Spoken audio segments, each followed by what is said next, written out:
we can pick one of them up in a minute. And the one with the little black spot there is the Gloucester Old Spot. I don't know what the rest of them are. I think they're all too sure. There they are. Original pigs. Original pigs. Every pig's an original pig. And there they are. And what they do is they roam around the New Forest eating all the acorns, because acorns are poisonous to the horses. And these are this year piglets. A little one come over to us. Wait. I just saw the mother. And I don't know if you can see, but they've actually got rings in their noses. Hopefully, no, they've got rings in their noses. I can't see. Look, you see that one down there eating? Oh yeah? Got rings in their noses, see? He's got loads of spots, that one, isn't he? Look. Zoom into one of them and show them the ring. I can't go any further in. That's it. Alright. Now we're in an old pub, and that's how thick the thatch is in the pub. And it's called, I don't know if you can see that, it's called the Green Dragon. The pigs are being out. Hi folks, I'm back again. Just showing you a book I found that has some cabbages in. It was a gardening book, I don't know why I had cabbages in. And I'm measuring out the piece of paper to fit inside the mixed media background. I'm drawing out my piggy.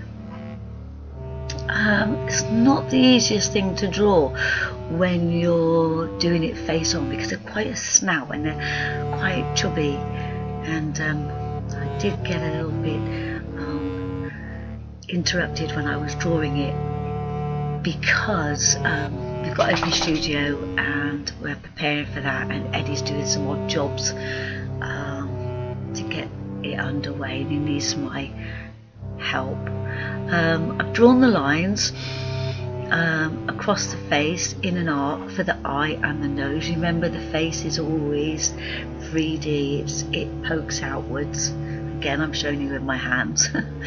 And I've also drawn lines either side of the snout, so his eyes will be the same place, either side of the snout. But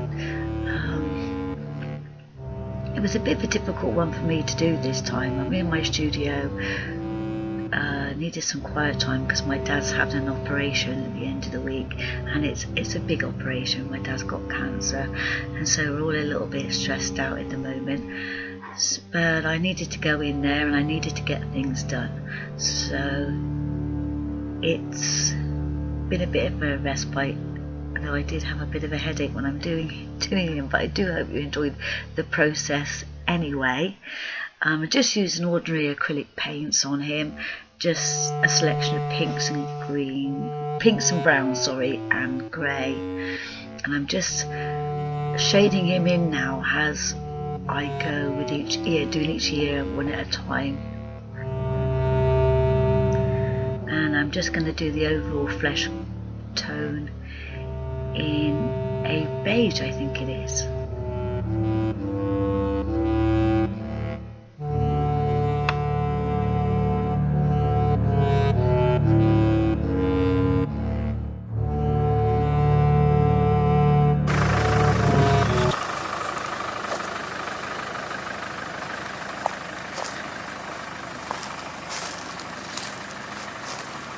The size of his horns.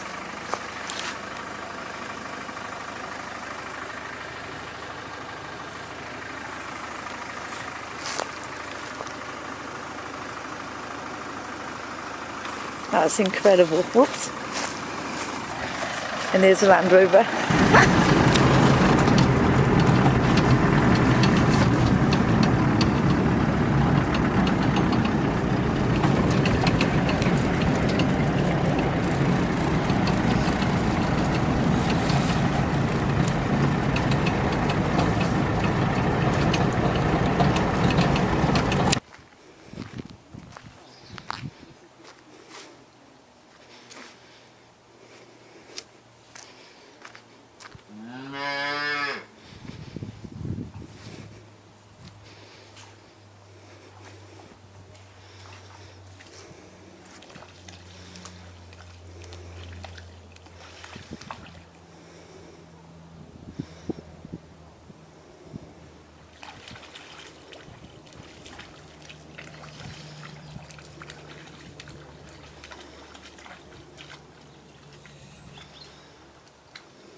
So I'm going around the edges with still the beige. I don't think it is actually beige, I think it's skin tone, because pigs have quite a skin tone like ours.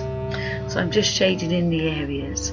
I just thought the reason why I would tell you why I'm doing this little piggy and sort of kind of dedicating it to my dad is because, like most children, when we were little, we'd be out playing and we'd get covered in mud because we were always allowed to go out and play and get muddy and stuff. And we lived out in the country. And while my mum was busy doing the dinner and dishing up the dinner, my dad would plonk us on the draining board and give us a washing our feet and toes. My dad said if our legs got any longer he would charge by the yard, but when he used to dry our toes he used to say, this little piggy goes to market and this little piggy stays home, this little piggy has roast beef and this little piggy had none. So we'd be in squeals of laughter, and then when we were all nice and dry and in our pyjamas and dressing gown, we'd all sit down and have our tea, which is a really good fond memory of family life for me. I expect lots of people do this, but in the when I was a little girl, having tea as a family around a kitchen table was something quite special, and we used to enjoy it. We even had a butcher that used to come every Friday and deliver the meat around the village, because we lived in a small village in Wiltshire, and we had a lady who delivered eggs, and the butcher, the coalman, and a guy that used to come round in a van with bits and pieces you might need if you couldn't make it to the shops, because a lot of our mums couldn't drive. So my dad's really poorly at the moment. He's been struggling with cancer treatment for the last 6 months, and he's stopped the cancer treatment now so he can have his operation, and it's a long operation, it's 6 hours. There's a lot they're going to do to my dad, and we're all going to be there when he has his operation on Friday, so it's a little bit stressful. And as I've advocated in my blogs before, art really can give you a respite from the everyday stresses and strains, worries, anxieties, and this is what this little piggy's doing for me. He's not perfect, it doesn't end up perfect, but that's not really the idea of this actual one. This is actually just for me to think about the happy times with my dad and my brother as we were growing up, and the different things we did with my dad. And while I'm thinking about that and painting, I'm giving myself a little holiday, which I advise anybody to do when they are really, really stressed out. Give you an idea of how high the bracken is in the New Forest. You see some of the trees over here.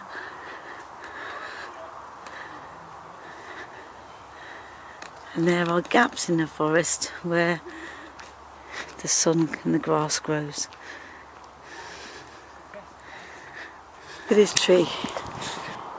It looks like a wild hippie going mad, and a whole load of them are just all hippies with their arms in the air, shaking their dreadlocks.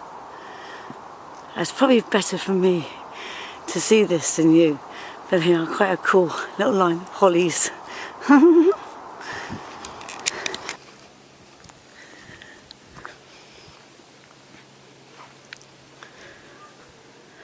at the lilies. Take you around to look at the lilies.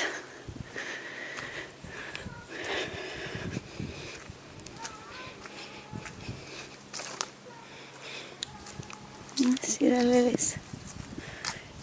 These are wild lilies in the pond. Don't know if you can see them. I decided to give this piggy a patch, a couple of patches, like the Gloucester roll spot that you see at the beginning of this video. they are my favourite piggies, and they are just, Gloucester is just next to Wiltshire, so I thought it'd make him into a Gloucester old spot looking over the fence. When I was little, there were some pigsties, when I was rather small, not far from where we lived, and we used to go up with snacks and sit on the pigsties and watch the pigs. And where I live now also was a farm that had pigs, and it is an industrial site where the pigs were. And it is quite funny because when I drive past, I still remember the rows and rows of pigsties with all the different pigs inside. And when I told my brother where I was moving to, he goes, "Oh, that's where all the old pigsties used to be, where the industrial estate is, which we have to pass to get to our house in the wood."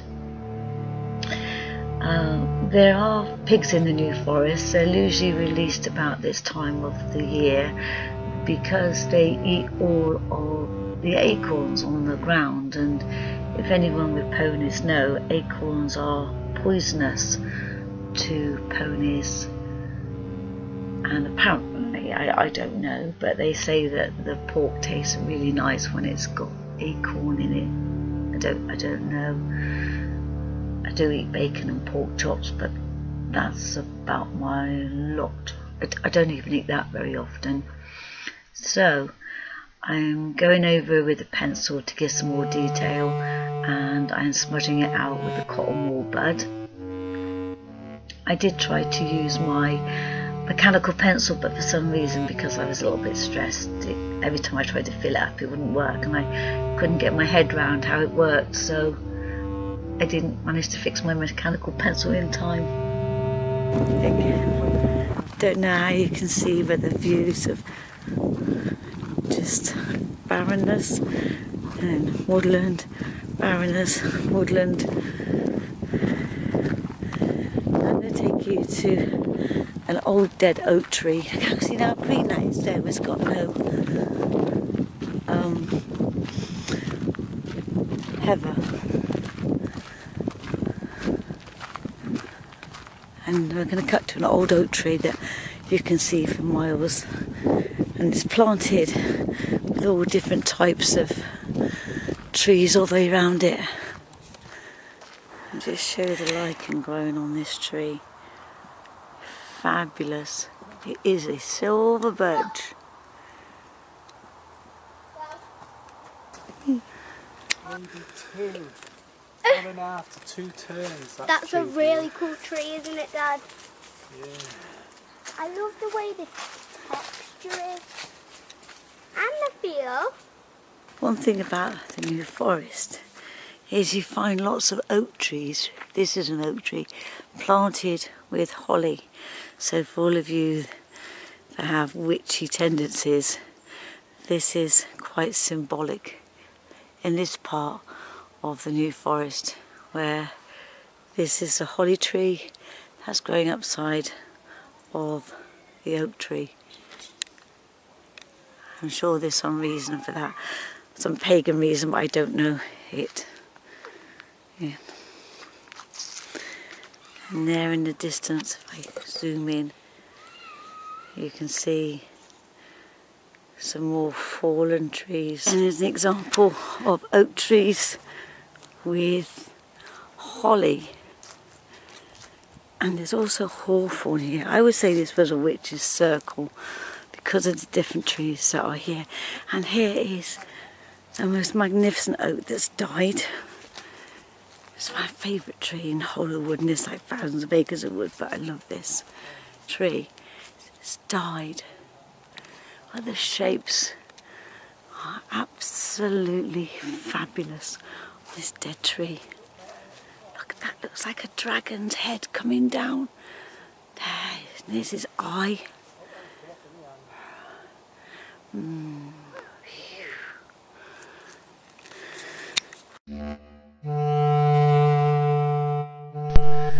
Okay, I'm just filling in the eyes with my trusty uni ball pen. I've used a black Posca pen for the eyes and the other dark detail, and just a felt tip for this one.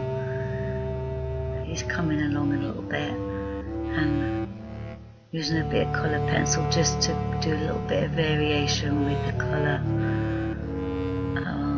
I just thought I would tell you another story about my dad. And when we were growing up, my mum couldn't drive, and she'd saved up over the months to buy some net curtain for the house they bought in the small village. And my dad had dropped her off in the town centre to go to the shops to look for some net curtain fabric. I don't know if it's something that everybody does still, but it was quite the fashion in the 60s, and my brother must have been about 3, maybe, because he was still in a pushchair. Anyway, we were looking around town, and we came to a pet shop. It was a large pet shop in town called Brett's. It was a huge shop, and it sold everything from budgies and mice, tortoises, tropical fish. It had like a trough in the floor where you could go in, choose goldfish, something you don't see every day. In fact, I never saw another pet shop similar to it till I went to France, South France, and there was a pet shop similar to it. Well, it was a blistering hot day, something we don't always have in England, and in the front window was this big fat Labrador cross puppy, and he was just sat there really forlorn. And my mum looked at him for ages, and we went off and had a cup of coffee, and then when we came back the puppy was still there. Sorry for any noise you can hear, it's my partner hoovering. He's been doing some woodwork. Anyway, as the afternoon wore on, my mum thought more and more about this puppy, so she went back to the shop to pick the puppy up for us. And by the time she'd bought food for him, and she'd bought his collar and lead and the puppy himself, she'd used up all her net curtain money. But we were all delighted because we were going to get this dog. Anyway, the plan was that my dad would pick us up from town and take us home. My mum always had a designated area where she would be picked up from, and the little puppy had been good all around town, no problem at all. And we all sat down with a packet of sweets waiting for my dad to pick us up. And when my dad came around the corner, the puppy started to play up. And my dad took one look at this puppy and sort of rolled his eyes and thought, oh no, another thing that we could probably do without expense-wise. But anyway, we had a small dog at home, a poodle, and we took this dog home, and we all sat around the kitchen table and we decided to call him Bruno. And we had Bruno for lots and lots of years. And anyway, my dad took us all to a place called Lydia Park, where we had lots of fun with the puppy and lots of adventures with the dog. And my dad did say to my mum when we'd gone to bed, when she was sort of like pacifying him, saying that the kids wanted a big doggy and it wasn't that bad, and she didn't mind waiting a bit longer for the net curtains. And my dad said, look at the size of his feet, he's going to be huge, they're like snow shovels. And when my dad saw Anouk, my dog, he said the same thing about her, that she would be big as well because her feet were like snow shovels, and she is quite a big dog. And my dad loves big dogs. In fact, he had a Labrador until quite recently called Ben, which my dad used to love walking around the fields where he lives in the little village. Look at all the writing on this tree.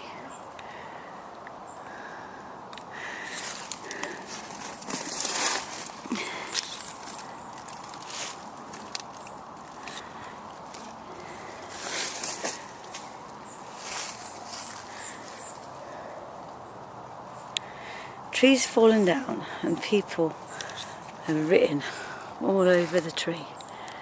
I don't know if it's before or after it's fallen down. Do you see all that writing, Brina? Isn't that amazing? All over the... I know, there's a face on this one. Isn't that awesome? Oh, they're definitely deer. They're lovely little deers. They're fellow deer, you don't get them, you don't see them very often. Look at that. That's incredible. That's fellow deer, they're the ones with the white spots on their back. A whole herd. Eh? Yeah, that's what Bambi is, yeah. Well, I know, I think the Bambi's a red deer. Yeah, when they're all born. See that? That is the sun coming through the trees. That is amazing.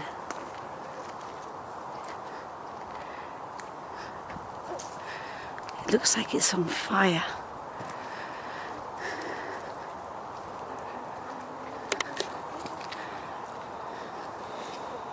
I can zoom you in. Look at that. It looks like the woods are on fire. And it's not, it's just the sun setting.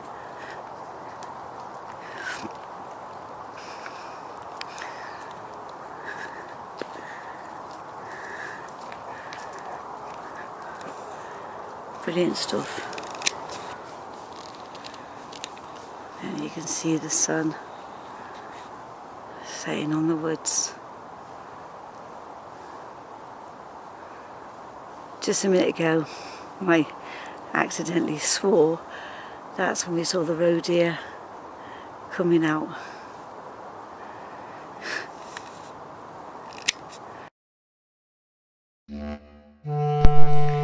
So, I have stuck him down onto the cabbage leaves using Yes glue, because it's the best glue to use because it doesn't really make a bubbly effect like Mod Podge. And I'm now just going around with a Stabilo pencil just to make him pop, but he doesn't really pop in this very well. I've done all the hairs on his chinny chin with a white gel pen, and you can see him now leaning over his stable door or his pigsty door. The reason why I am doing this video is we don't always have good days. Sometimes life can be a little bit difficult and there's a lot of things going on and he can get stressed out, and a lot of people can't afford a holiday or even a day out.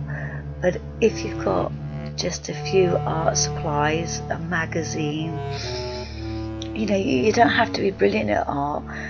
You know, you can either cut and stick things down like I've done for a background here, or you can draw something and then apply colour to it, and it's one of the best ways to give yourself a mini little break, you know, when things get a little bit tough, or if you can't sleep, you could, you know, just go in down on the kitchen table in the studio, play around, and before you know it, you're in the flow moment, and you may not realise it until you've finished, but actually when you look back, and it gives you something to think about, you know, what you've achieved, and you can pin it up on the side and look at it, and it will give you encouragement that, again, studios aren't just for fun days, they are a place where you can go, whether your studio is the kitchen table or the lounge, you can go and do some artwork and give yourself some peace, just lose yourself in your imagination. You know, art really does sort of save you, and the more you do it, the better you become, and the more better you become, the more motivated you are to do it again. I can't stress this enough. Art has really helped me out through some difficult times where I've been able to go into my own little world where there is no one to tell me or boss me about or tell me I'm doing wrong, or I've had a bad day at work and I really don't want to talk about it. I just want some peace and quiet. It's one of the best places to go. Even if you've got just a little art journal and 5 minutes at the end of a working day, it's a great thing just to maybe write and draw a picture over. I mean, these last 6 months have been quite stressful for me and my family, not just but my dad, but with other things. And I don't want to make this into a kind of a depressing vlog, because that's not what it's about.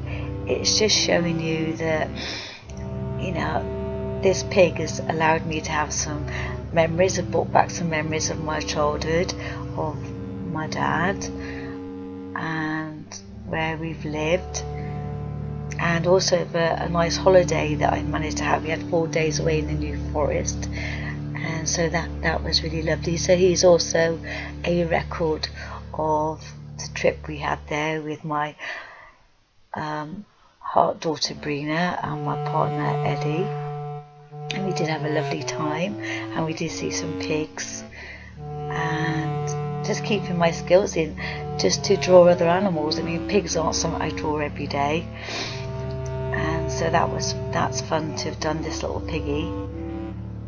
So as I say, if you've got 5 minutes, pick up a pencil, pick up even cheap art supplies, coloured pencils from your kids' toy boxes, and get out there and do some. You'll never know what you're going to create until you actually have a go at it, and it's fun. So here's a close-up of my little piggy, this little piggy who's given me a lot of stress freedom. From me and little piggy, bye bye until we see you again.